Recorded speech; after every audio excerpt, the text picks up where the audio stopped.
She erased me from her victory speech, from her website, from our story. So I smiled, walked away, and erased her from her brand, her board, and her legacy. The night air outside our luxury Chicago home feels colder than usual as I watch my wife rehearse her speech for the branch opening, and once again, she doesn't mention my name. Her voice carries down the hallway, amplified by the acoustics of the marble foyer. I lean against the doorframe, hands tucked into the pockets of my navy slacks, listening as she rolls through the practiced cadence of her delivery. Every pause, every rise and fall of her tone has been fine-tuned for applause. Vanessa Sterling has always known how to hold an audience, even when that audience is just her own reflection in the gilded mirror above our fireplace. I remember the first loan papers I signed almost a decade ago, when her dream was still nothing more than sketches on a napkin and long lists scribbled in a spiral notebook. Back then, she said she couldn't make sense of numbers and boring contracts. I stayed up until dawn, reading every clause, every repayment schedule, even negotiating with bankers who would have slammed the door in her face if not for my signature. Tonight, as she practices a speech that erases me from the story, that memory stings sharper than any blade. She glances toward me, not to seek approval, but to check whether I'm paying attention. I offer her a small smile, though my chest feels tight. "Vanessa," I say carefully, "maybe you could add a line about family support, just to show gratitude, you know? It might soften the corporate edge." Her eyes flash annoyance as if I've interrupted an orchestra mid-symphony. "Ethan, please. This isn't about family. This is about vision, innovation, leadership. The investors want confidence, not a bedtime story." The way she says my name makes me feel like a nuisance, a child tugging at her sleeve. I bite back the response, clawing its way up my throat. Instead, I study her. The sequined rehearsal dress, the flawless makeup, the diamond bracelet glinting on her wrist. She looks every bit the CEO on the cover of a magazine, but beneath that sheen is the same woman who once clutched my hand in a coffee shop, terrified she'd never make it. I set my beer bottle down on the granite counter, condensation leaving a dark ring on the stone. Sam Adams Lager. Nothing fancy, but it has always grounded me.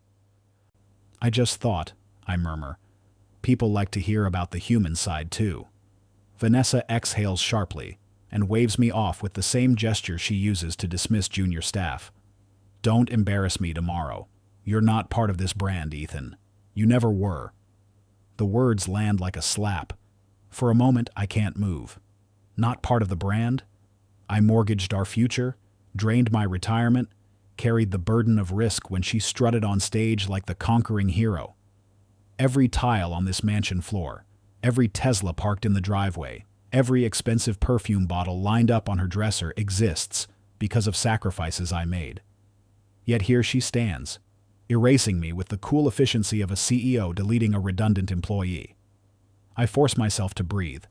The air smells faintly of Jo Malone perfume, lime, basil, and mandarin, her favorite blend. It fills the room, cloying, a scent I once associated with pride, but now connects with dismissal. "Vanessa," I try again, quieter this time. "I've been here since the beginning." She doesn't even look at me. Instead, she turns back to the mirror, repeating her opening line with a radiant smile. "Welcome to a new era for Sterling and Company." I retreat, the words echoing in my ears. In the kitchen, the glow of under-cabinet lights casts long shadows. I twist the cap off another beer and sip, letting the bitterness spread across my tongue. It tastes like endurance. From the living room, I hear the soft thrum of music as she cues up a playlist of triumphant anthems. To her, tomorrow is the pinnacle of achievement. To me, it already feels like a funeral procession for the man I used to be. Later that night, after she retreats upstairs to rehearse alone, I step out onto the patio. The cold Illinois air stings my lungs. Oakbrook is quiet at this hour, the manicured lawns and multi-car garages sleeping under pools of lamplight. Somewhere, a lawnmower coughs in the distance, one of the neighbors tinkering late again. It reminds me of simpler days, when fixing something with my hands meant accomplishment, not erasure. I stare through the glass doors at Vanessa moving gracefully across the living room, practicing hand gestures, eyes glittering with ambition. I think of all the investors she'll charm tomorrow, of how they'll toast to her genius with glasses of Dom Perignon, never knowing the man behind the curtain. A question forms in my mind, uninvited. How long can I endure this? I don't speak it aloud. Some truths are too dangerous to give voice. By midnight, the house is silent except for the faint hum of the Tesla charging in the garage. I sit in my office, papers spread around me like ghosts of forgotten battles. Bank statements, signed contracts. My name etched over and over again, proof of a story that Vanessa has rewritten without me. I run my fingers across one of the old promissory notes, the ink smudged from years of storage. My reflection stares back at me from the darkened window, a man in his 40s with lines of wear on his face, eyes that no longer shine with naive loyalty. Behind that reflection, the Chicago skyline twinkles with promise and betrayal. She truly believed I was invisible. At a downtown board luncheon, I sat silently at the far end while my wife and Julian Cross laughed at a joke about men who can't keep up. I had seen this pattern before. The way Vanessa leaned toward him, her laughter bubbling up too loud, too polished, as though she wanted every person at the table to hear her delight. A few years ago, she used to lean toward me like that. Back then, my dry observations about contracts or supply chains would bring out her smile. Now, the punchlines belonged to Julian, and I was the reluctant spectator. It wasn't the first time I'd been made to feel like background noise. I remembered clearly, almost painfully, a moment 2 years ago in this same city. We had been finalizing a major supplier contract.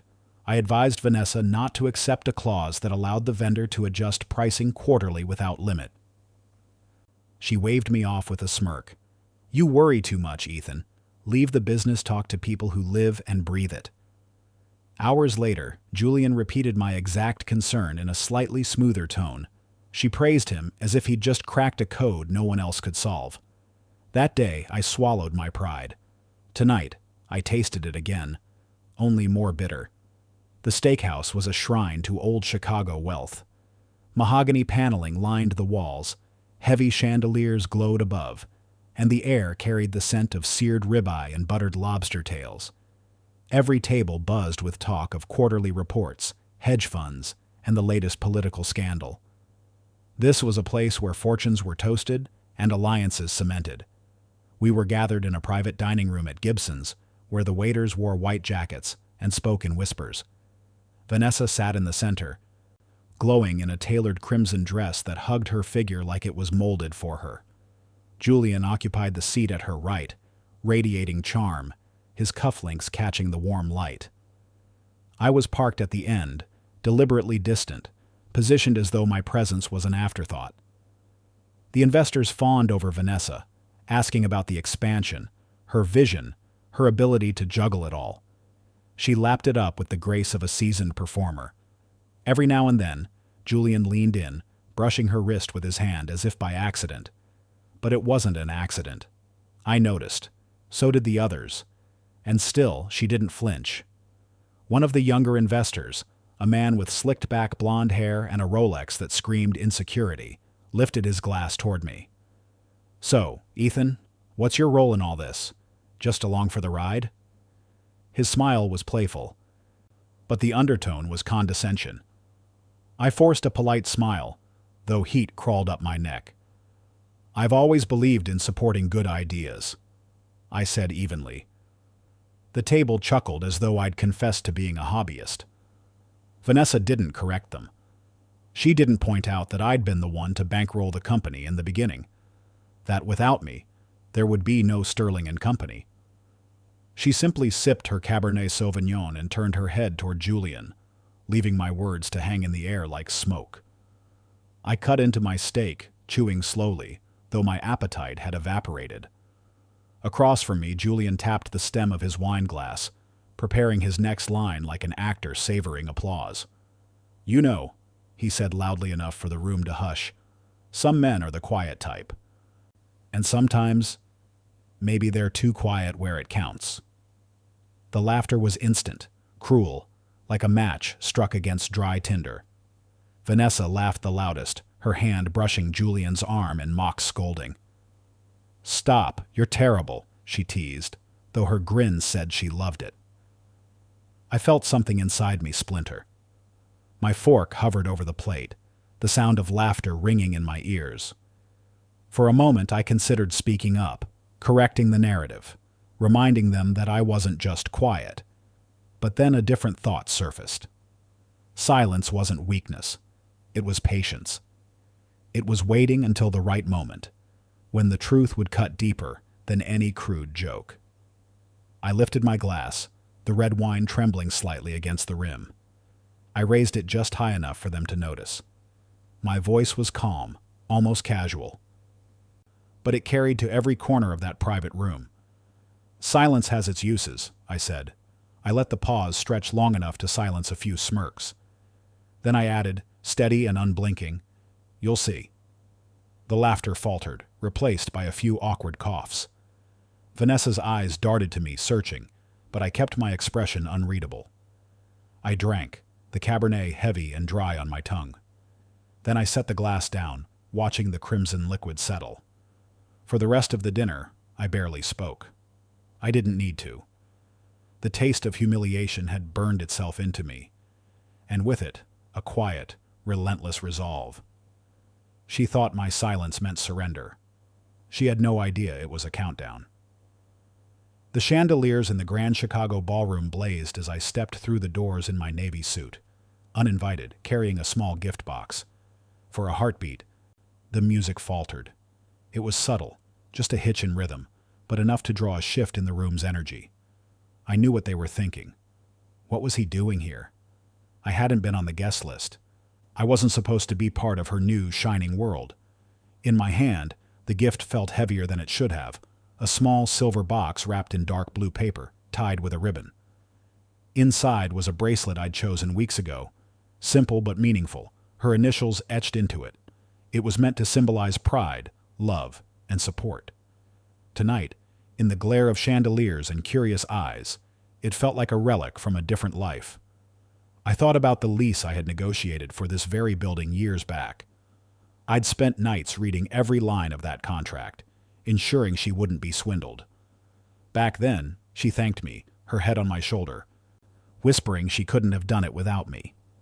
Now, her name alone gleamed on the banners behind the stage. Vanessa Sterling, Sterling and Company, Chicago branch opening. The smell of champagne and perfume floated thick in the air. Waiters carried trays of oysters and foie gras. Photographers snapped pictures of smiling investors and polished executives. Every man wore a tuxedo sharp enough to cut glass. Every woman shimmered with jewels. And at the center, radiant like a queen enthroned, stood Vanessa. Her gown was emerald green, shimmering under the light, her hair swept into a perfect chignon. On her arm, Julian Cross leaned in close, whispering something that made her laugh. A cruel laugh, one I barely recognized. As I took another step inside, the whispers began. Like wind rippling through tall grass, voices carried across the ballroom. Someone near the bar muttered, "Isn't that her husband?" Another voice, sharper, "I thought she didn't invite him." And then the dagger came. From somewhere in the crowd, a young executive I barely knew shouted, "Look who's here, the 1-minute man." The laughter exploded, sharp, piercing, a wave of mockery crashing over me. Glasses clinked. People leaned into one another, delighted by the cruelty. My chest tightened. My grip on the gift box faltered. For a moment I thought I might drop it. My hands trembled. My face flushed hot. I forced myself to stand still, though inside every nerve screamed. Vanessa's eyes met mine from across the ballroom. For an instant, I thought I saw something. Shame, maybe, or guilt. But then her gaze slid past me as if I were just another anonymous guest. As though I didn't exist. She didn't move to stop the laughter. She didn't correct them. She let it happen. The humiliation burned deeper than I thought possible. Julian stepped forward, a smirk plastered on his face. His voice carried loud and clear, meant for the entire room. "Security. he said, pausing just long enough to savor the silence that followed. "Get this impotent man out of here." The crowd erupted again, laughter and murmurs blending into a cruel chorus. Two men appeared at my side, dressed in black suits, their hands firm as steel as they gripped my arms. I didn't resist. I let them lead me past rows of crystal glasses, white-draped tables, and sneering faces. My shoes echoed against the marble floor, each step a drumbeat of shame. I glanced back only once. The spotlight shone on Vanessa, dazzling, perfect, surrounded by applause. She didn't look at me again. Outside, the night air hit me like a slap. Cold, sharp, indifferent.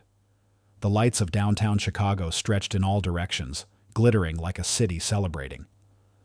I stood at the top of the steps, the gift clutched in my hand, my heart a hollow drum. The laughter still echoed in my ears, the words "impotent man" ringing louder than the city traffic. I descended slowly, each step pulling me farther from the ballroom, farther from the man I thought I was. The silver box felt like lead in my palm, the ribbon cut against my fingers. I thought about hurling it into the gutter, about letting the bracelet vanish into the night. But I couldn't. Not yet. I walked down the sidewalk, past the valet stand where drivers looked away politely, past the couples waiting for their cars. My reflection flashed in the polished doors of luxury sedans and limousines. In each, I saw a man stripped of dignity, erased from his own story. I sat on a low stone wall, the chill seeping into my bones. The box rested in my lap, pristine, mocking me with its promise. My phone buzzed, but I ignored it. Notifications from investors, messages congratulating Vanessa, as if I hadn't just been thrown out like trash. I closed my eyes, remembering the early days. Nights bent over spreadsheets, her laughter drifting through our home office, the way she leaned on me when doubt threatened to swallow her. I financed every step, built every foundation, while she became the face. And now, I was no one.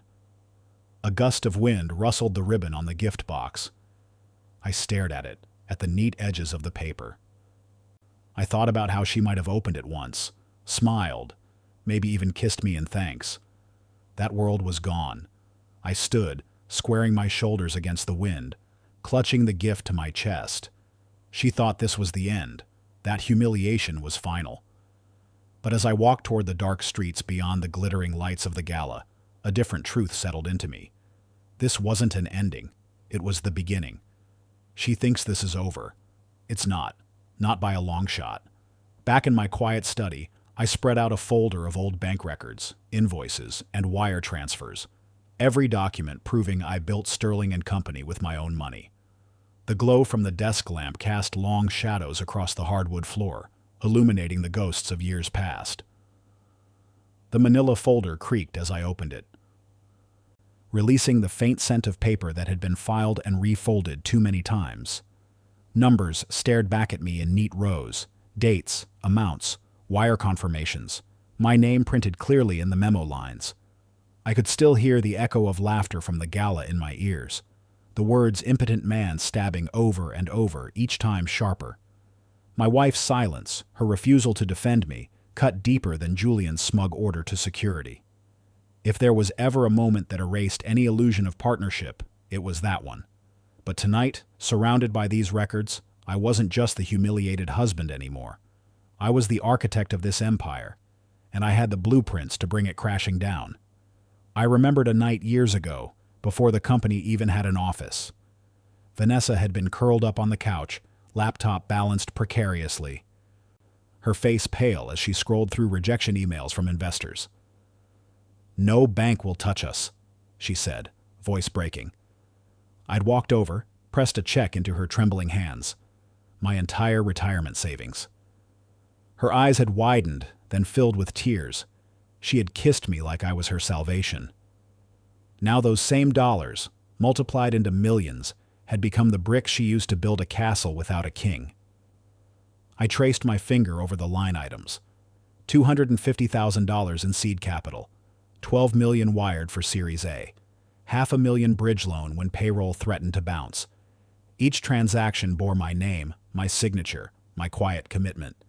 I pulled another stack from the file, promissory notes, convertible notes, legal contracts that carried my initials in the margins, tax filings where my social security number nestled next to the company's EIN, spreadsheets I had built in the dead of night, formulas cascading like veins of effort through the cells. I began sorting them into piles: seed stage, Series A, bridge loans, expansion funding. Each sheet was a weapon, sharpened not with steel, but with ink. Outside the window, Oak Brook was silent. The neighborhood slept in its cocoon of wealth: manicured lawns, gated driveways, Teslas and BMWs lined up like trophies. In the distance, a train whistle echoed faintly, reminding me that beyond these walls, the world kept moving, indifferent to my humiliation. But the world would care soon. I slid one final document across the desk: the bylaws of Sterling and Company. My name appeared as majority shareholder, 70%. I had insisted on the clause years ago, an emergency freeze function, written into the fine print. Vanessa had barely glanced at it, too focused on speeches and branding. She had signed, trusting me to handle the boring details. Now those boring details would be her undoing. My hand hovered over the keyboard as I logged into the company's equity management portal. The familiar interface flickered to life, displaying the cap table: Vanessa with her 20%, Julian with his minor stake, and me, the majority. The cursor blinked over the freeze function. My pulse quickened, but not from doubt, from anticipation. I clicked. A confirmation window opened. Activate emergency freeze of company funds? I typed my password, steady and deliberate.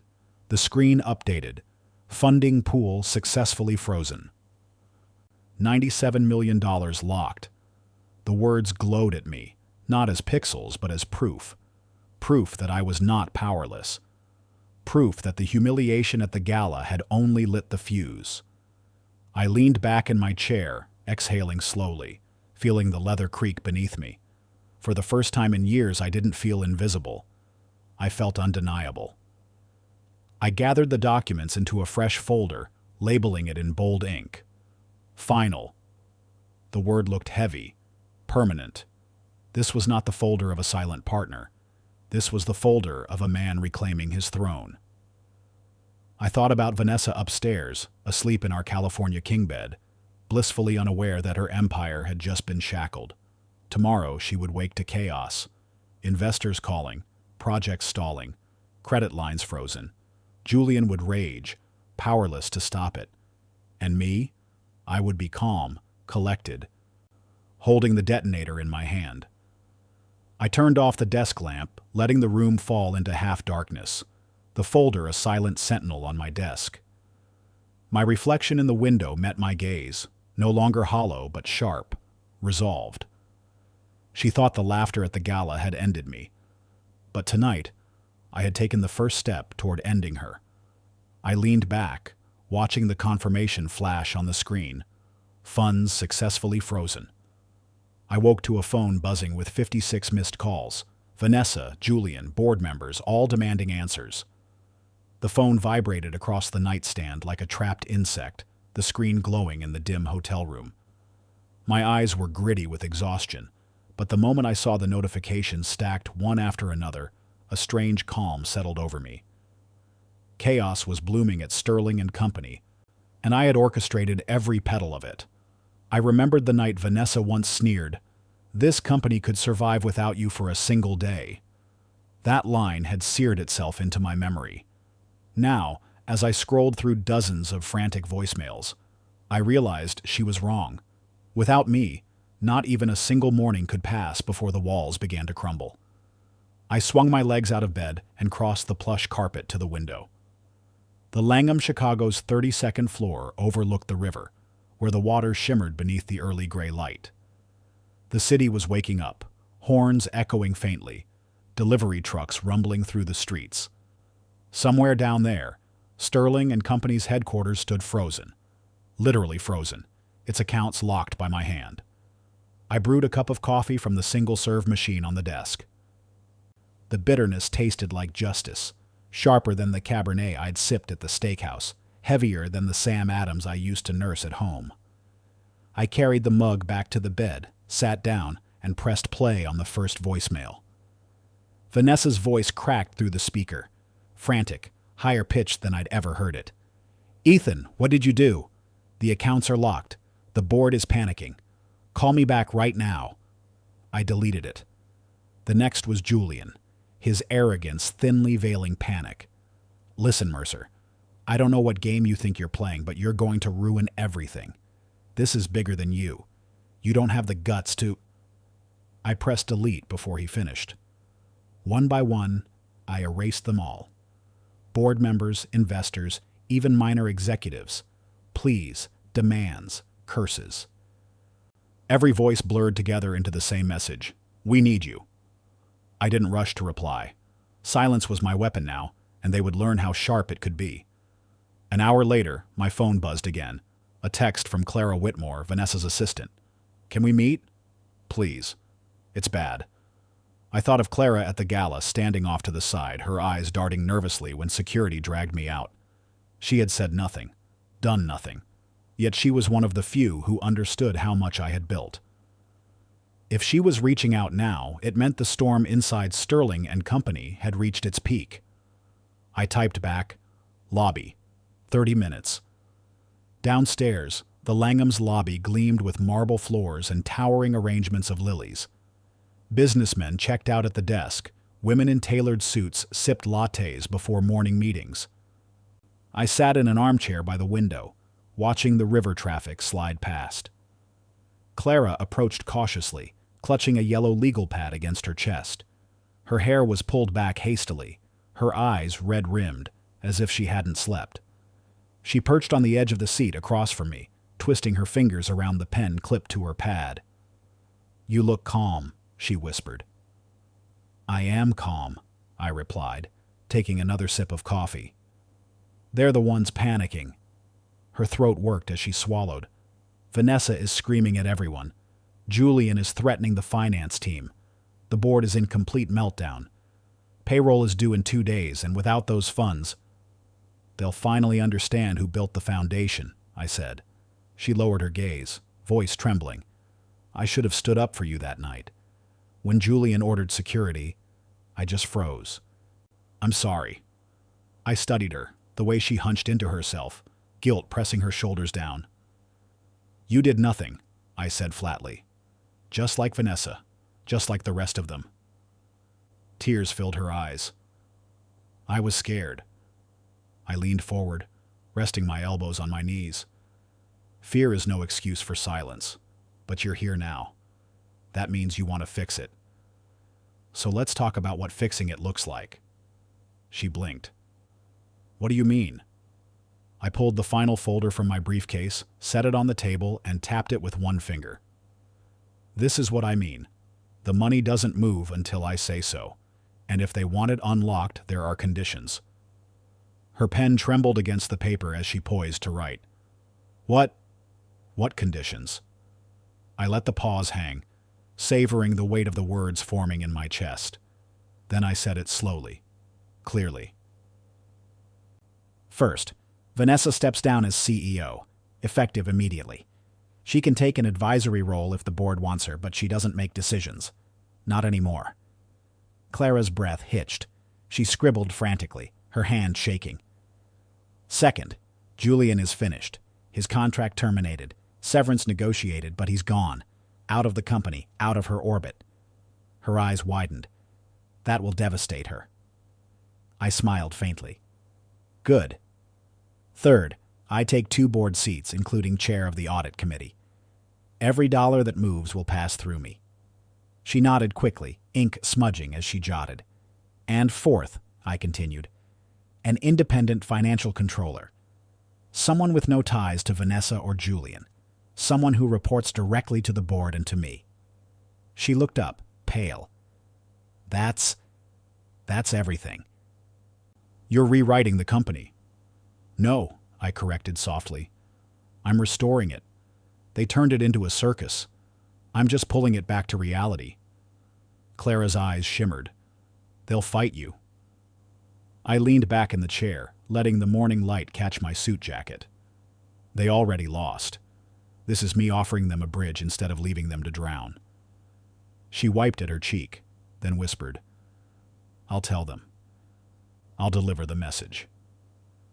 I reached across the table, resting my hand briefly on hers.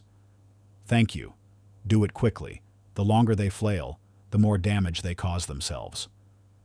She nodded, rose, and walked toward the exit with her shoulders squared a little straighter than before.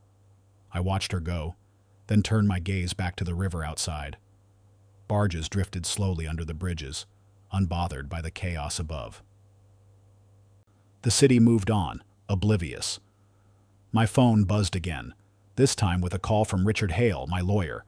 I answered, his steady baritone filling my ear. "They've realized the freeze is real," he said. "I've been looped into frantic calls all morning. Vanessa is calling an emergency board session for this afternoon." "Good," I said. "What do you want me to tell them?" I pictured the faces around that glossy walnut table, the same people who laughed while I was humiliated. I thought about Vanessa's silence, Julian's smirk. "Tell them nothing," I said. "They'll hear it from me." There was a pause. Then Richard chuckled low. "Cold. I like it." I ended the call and slipped the phone back into my pocket. For the first time in weeks, maybe months, I felt light. Not happy, not yet, but steady. Upstairs in my room, I reviewed the folder one last time, running my fingers over the bold black letters. Final. Every page inside was a nail in Vanessa's coffin, every signature a reminder that the company was built not by her charisma, but by my sacrifice. The storm was raging outside, calls, emails, meetings filled with panic. But in my room, in my silence, I held the only umbrella. This time, they don't negotiate with Vanessa. They negotiate with me. The glass walls of the Sterling and Company boardroom reflected Vanessa's pale face as I entered, final folder in hand. The city stretched below us, a quilt of concrete and steel, but the air inside the top-floor conference room was heavy, almost suffocating. Chicago's skyline glittered beyond the windows, but no one in that room cared about the view. They were waiting for me. I remembered the steakhouse lunch weeks ago, Julian's smug voice cutting across the table as he joked about men who are too quiet where it counts. I had sat there then, forcing myself to swallow the humiliation, because I knew silence was a weapon. And now, as I stepped through the threshold, silence commanded the room. The boardroom was designed for intimidation. A polished walnut table stretched the length of the room, surrounded by leather chairs. The carpet was thick enough to muffle footsteps, the air faint with the smell of coffee and stress. But the people inside looked less like titans of industry and more like cornered animals. Vanessa sat at the head of the table, dwarfed by the oversized chair, her blazer slightly rumpled, makeup smeared at the edges. Her emerald confidence from the gala was gone. She looked 10 years older in a single week. Beside her, Julian hovered near the window, arms crossed, his smirk stretched thin like a rubber band about to snap. His eyes burned with resentment, but there was fear in them too. A handful of executives clustered at one end of the table, whispering. Investors lined the back wall, arms folded, some checking their watches, others glaring at me as though I had single-handedly set their portfolios on fire. Clara stood near the corner, holding a stack of papers, her presence small but steady. And Richard Hale, my lawyer, waited at the opposite end, his calm demeanor an anchor in the storm. I placed the final folder on the table with deliberate precision, the sound echoing like a gavel striking. Then I opened my laptop, projecting the first slide of my prepared summary onto the glass wall screen. Numbers, dates, contributions. My name again and again in bold. I began to speak, my voice even, carrying across the room. 70% ownership, initial seed funding, Series A wire transfers, bridge loans, expansion capital, payroll coverage during shortages. Each point appeared on the screen, each fact undeniable.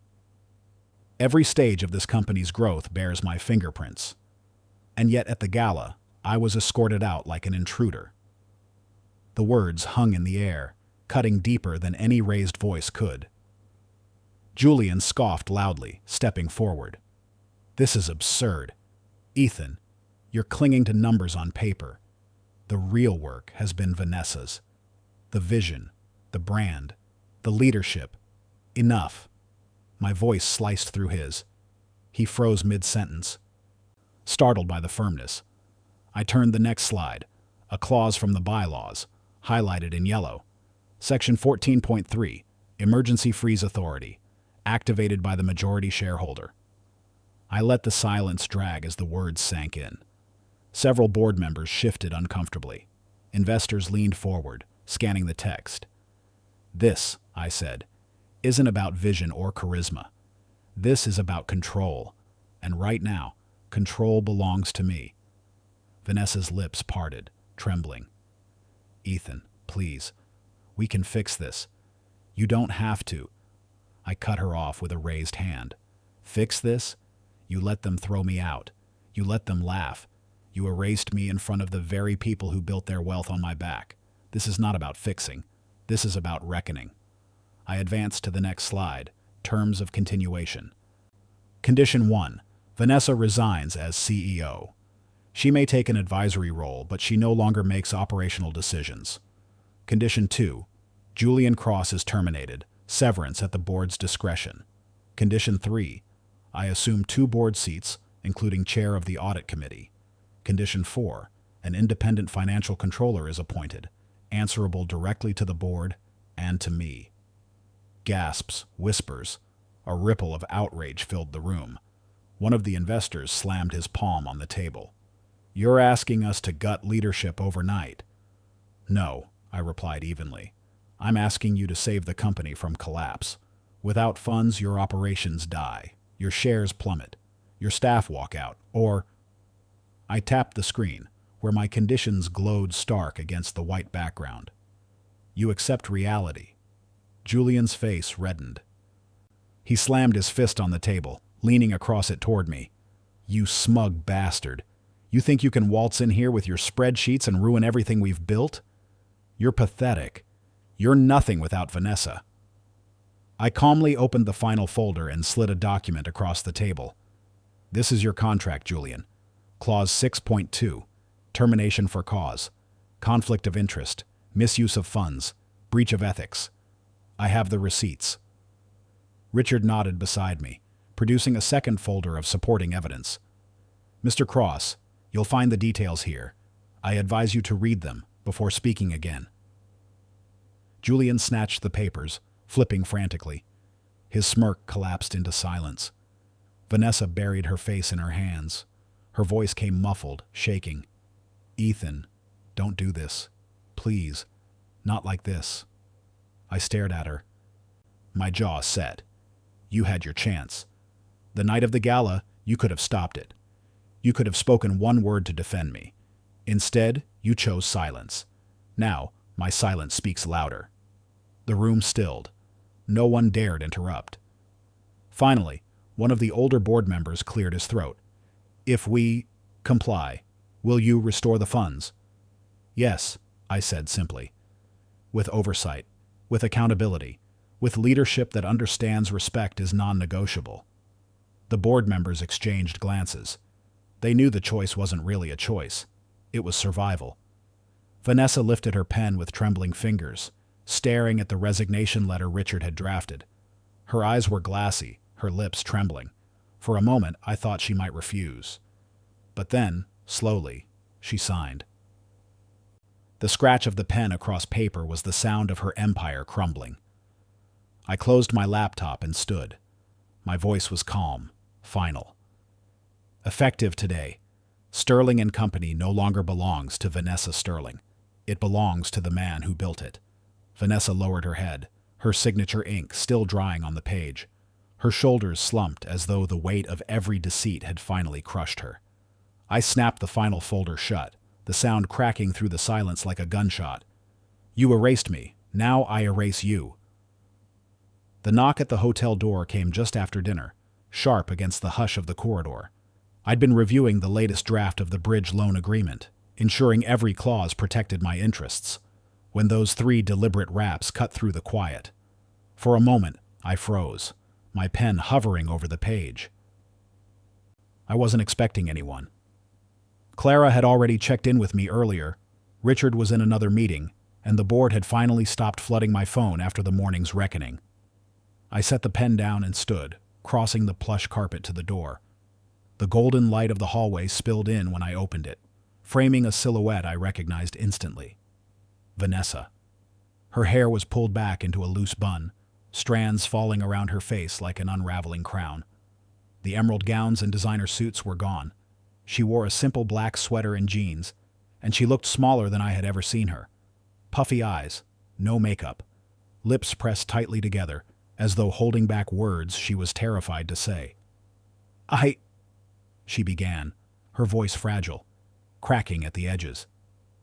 I stepped aside without speaking, motioning her in. She hesitated only a second before walking past me into the suite. The room's lighting was soft, casting warm shadows across the minimalist decor. A sofa, a low glass table, a desk littered with papers.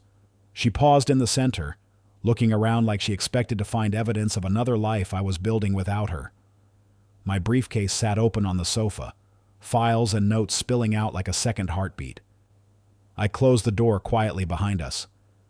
She turned slowly, meeting my gaze, and for the first time in years, she didn't look like the woman on magazine covers or corporate panels. She looked like someone stripped of armor, standing barefoot on shards of glass. "I didn't think you'd actually do it," she whispered, her voice trembling. "I didn't think you'd really take it all away." I dropped my briefcase onto the sofa, the thud carrying through the room. "You didn't think I had the courage or the will." Her chin quivered. "I didn't think you had the cruelty." I let the words hang. Cruelty. That was the word she chose, as though dragging me out in front of her investors, reducing me to a punchline, and letting her lover order me out like trash wasn't cruelty of its own. "You didn't try to stop it," I said quietly. "You didn't even flinch." Her hands fluttered at her sides, then stilled. I was ashamed. I laughed once, bitter and sharp. "Ashamed of me or ashamed of yourself?" Her lips parted, but no sound came. Tears welled, slipped down her cheeks. She swiped at them with the back of her hand. I felt trapped. She cut herself off, shaking her head. "Julian, he made everything seem so glamorous, so exciting. And when he said those things, when he called security, I froze. I didn't know how to move. I stared at her, remembering the sting of leather-gloved hands on my arms, the laughter, the spotlight that seemed to burn my skin. You didn't freeze, Vanessa. You chose. You chose silence." Her shoulders crumpled. "I erased you. I erased the man who held up my world." I leaned against the desk, arms crossed, watching her unravel. There was a strange clarity in it, seeing the queen stripped of her throne, forced to confront the truth without an audience to cheer her. "I'll sign anything," she said suddenly, her voice firmer, desperate. "I'll step down. I'll do the public apology. I'll tell everyone what you did for the company. Just don't leave me with nothing." I considered her, the way her hands trembled, the way her eyes begged for a lifeline. "This was never about the money," I said. "This was about respect. You humiliated me in front of everyone. You made me a ghost in my own marriage. That doesn't get erased with a signature." She sank onto the sofa, clutching her knees like a child. "Then what do you want from me?" I stepped closer, the silence stretching taut between us. "I want you to understand the consequences, not just the financial fallout, the human cost, the man you threw away, the man you turned into a joke." Her tears fell freely now, dampening the fabric of her sweater. "I lost you," she whispered. "I lost everything." I studied her face, pale and blotched, stripped of every veneer. For years, she had been the image of control, the flawless front woman. Now she was only Vanessa, broken and bare. "You wanted a stage," I said softly. "You got it. You just didn't expect the curtain to fall." She looked up, her eyes wide, desperate.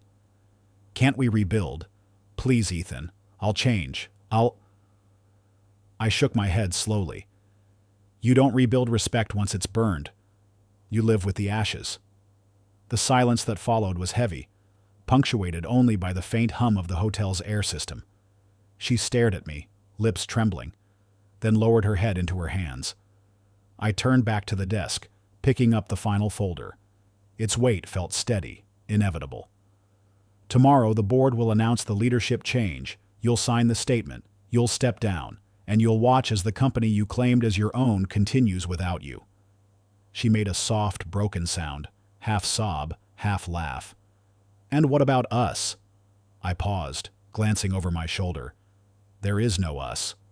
Her breath caught. For a long moment she sat frozen, then slowly stood, wiping her cheeks. "I'm sorry," she whispered. "For everything." I didn't respond. I couldn't. She lingered by the door, then slipped out into the hallway, leaving the scent of her perfume trailing behind, faint and hollow. I stared at the closed door, the echo of her footsteps fading. My heart ached, but it was steady. Mercy would not erase the humiliation. Only justice would. I sighed and looked back at the folder, at the bold letters across its front. This wasn't about revenge anymore. It was about restoration, of myself, of my dignity, of the truth. I knew the hardest part was still ahead. Mercy wasn't in signatures or apologies. It was in deciding how much of her ruin I was willing to witness. I snapped the folder shut and whispered to the empty room. "Now, let's see what comes next." When I walked back into the company offices, the polished marble lobby felt hollow, as if the walls themselves knew a new era had begun. I carried my briefcase in one hand, the final folder in the other. My steps echoed too loudly, bouncing off glass and steel. I noticed details I'd once ignored. A vase of wilting orchids on the reception desk, scuff marks on the floor near the elevator bank, the faint hum of silence where there used to be energy. The place looked less like the kingdom Vanessa had built, and more like the carcass of something already dead. 2 years ago, I would have walked through these doors as her shadow, nodding politely at assistants who didn't bother to remember my name. Today, every glance followed me. Some employees looked relieved, others wary. No one dared whisper too loudly. When the elevator opened, Clara stood waiting near the boardroom entrance. Her eyes caught mine, and she gave a small nod, not the nervous, apologetic tilt she used to give, but one with quiet resolve. "They're inside," she said softly. I thanked her and pushed open the glass doors. The boardroom air was taut with dread. Vanessa sat at the head again, but the throne had shrunk around her. Her blazer was too big, her shoulders hunched. She clutched a single sheet of paper in her manicured hands, knuckles pale. Julian stood near the window with his arms crossed, but there was no smirk this time, only a hollow glare. Around the table, executives shifted in their chairs, eyes darting between me and the resignation letter in front of Vanessa. I placed the final folder on the table, letting the sound reverberate.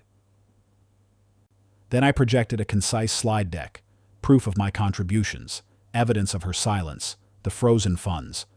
One by one, I watched their faces register defeat. I didn't gloat. I didn't raise my voice. I simply laid the truth bare. When it was over, I folded my arms. Now it's time. The room was silent, save for the faint hum of the city outside. Vanessa stared at the resignation letter, then at me. Her lips trembled. Finally, with a trembling hand, she signed. The scratch of her pen might as well have been thunder. Gasps rippled around the table. Executives exchanged looks. Investors scribbled notes. Julian's jaw clenched, his eyes fixed on the ink drying on the page. Vanessa slid the letter forward, her eyes shimmering with tears. "I'll step down," she whispered, barely audible.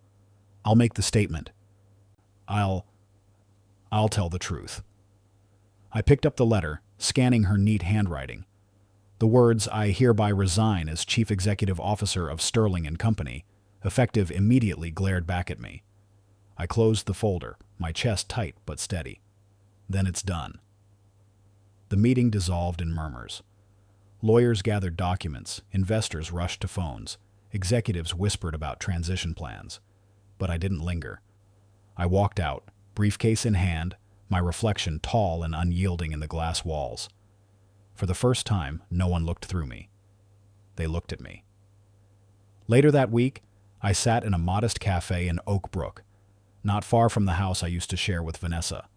The sun streamed through the wide windows, catching in the steam rising from my mug of black coffee. The air smelled of roasted beans and cinnamon pastries. No boardrooms, no chandeliers, just people hunched over laptops and parents coaxing toddlers into eating muffins. Across the table, Clara slid me a newspaper folded open. The headline read, "Sterling resigns amid scandal. Husband emerges as majority shareholder." I stared at the words. It was surreal to see them printed, the truth laid bare for anyone in Chicago to read. Clara leaned closer. "They're saying you saved the company." I shook my head. "I didn't save it. I claimed what was mine." She smiled faintly. "Either way, they'll never laugh at you again." I sipped my coffee, letting the warmth settle into me. Outside the window, the street bustled with ordinary life, joggers, delivery trucks, teenagers on bikes. For the first time in years, I didn't feel like I had to chase respect. I had taken it back. Vanessa sent me a letter 2 days later. No lawyers, no official stationery, just her handwriting on a piece of plain paper. "I know I can't undo what I did. I know I'll live with the shame forever. But I hope someday you'll see me as more than my worst mistake." I folded it and placed it in the drawer of my new desk. Not to treasure, not to forgive, but to remind myself that some consequences last forever. I moved into a smaller apartment downtown. Nothing like the mansion in Oak Brook. 10-foot ceilings, brick walls, a window overlooking the river. I unpacked slowly. Books, my laptop, a framed photo from the early days before the cracks formed. On the shelf, I placed the silver bracelet I had once meant for Vanessa. Not as a gift now, but as a relic. A reminder of the man who finally refused to be erased. Every morning, I brewed coffee and stretched in the sunlight. Every afternoon, I met with entrepreneurs, scrappy, wide-eyed, hungry. People who reminded me of what building really meant. I invested in one, then another. A polymer startup run by a woman named Ava. A small sustainable housing initiative. Ventures built on grit and respect, not vanity. I wasn't just reclaiming what I lost. I was building something new. The last time I saw Vanessa was at a board-approved press conference weeks later. She stood behind a podium, reading the statement she had promised. Her voice cracked on the line. "I relied on my husband's sacrifices and erased his place in this company. I regret that deeply." The cameras clicked. Flashes lit up her tear-streaked face. But I didn't feel triumph watching her. I felt closure. When the event ended, our eyes met briefly across the room. No words, no gestures. Just the silent acknowledgement that the chapter had closed, and nothing could reopen it. I turned and walked away, the final folder still locked in my briefcase, my future unwritten, but mine to shape. At night, back in my apartment, I sat by the window, city lights flickering across the water. I thought about everything, the humiliation, the silence, the reckoning. I realized something then. Respect doesn't come from applause or headlines. It comes from refusing to let anyone reduce you. Vanessa had tried to erase me. Julian had tried to humiliate me. But I had the last word. I had my dignity back. And I wasn't giving it up again. She thought the laughter at the gala had ended me. But in the end, it ended her. If you were me, standing at that final moment with everything turned upside down, what would you have done differently? Share your thoughts in the comments. Your words will surely help someone else who hears this story and wonders about their own strength. I'd truly love to hear from you.